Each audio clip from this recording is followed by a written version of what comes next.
बीडच्या आष्टी तालुक्यामध्ये मुसळधार पाऊस कोसळतोय। केळी, डाळिंब, कांदा पिकांना मोठा फटका या पावसाचा बसलेला आहे। आष्टी तालुक्यातील शेतांमध्ये पाणीच पाणी झालं। शेतकऱ्यांचं लाखो रुपयांचं नुकसान झालं।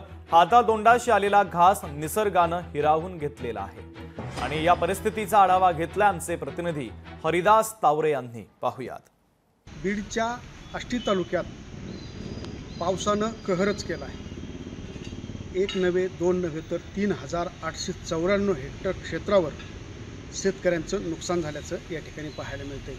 त्यातच केळी लागवड असेल, टोमॅटो लागवड, कांदा लागवड आणि डाळिंब लागवड शेतकऱ्यांचं आतोनात या ठिकाणी नुकसान झालं आहे। अनेक शेतकरी आता हवालदिल झालेत। एकीकडं कृषी सहाय्यक आणि कृषी सेवक मात्र शेतकऱ्याच्या बांधावर पंचनामा करण्यासाठी अजूनही गेले नाहीत।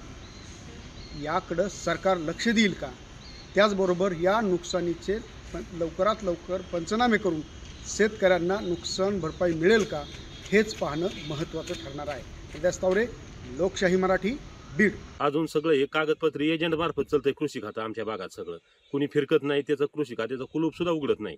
त्याच्यामुळे शासनाने माननीय जिल्हाधिकारी साहेबांनी दखल घेऊन आमचे पंचनामे करून आम्हाला न्याय मिळवून, मायबाप सरकार यांनी दोघांनी मिळून, मायबाप सरकार आणि जिल्हाधिकारी यांनी आम्हाला न्याय मिळवून आम्हाला काहीतरी मदत मिळवून द्यावं। आम्हाला परत शेती करायची उभारी यासाठी काहीतरी मदत झाली म्हणजे आम्ही परत शेती करू शकू, नाही तर आमचं कंबरडं मोडल्यास परत आम्ही उभा राहणार नाही।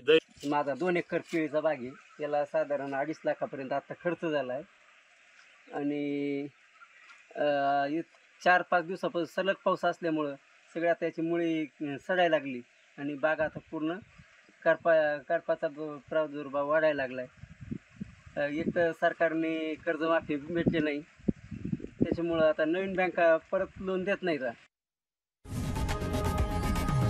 लोकशाही मराठी, ऐका, पहा, जागरूक रहा।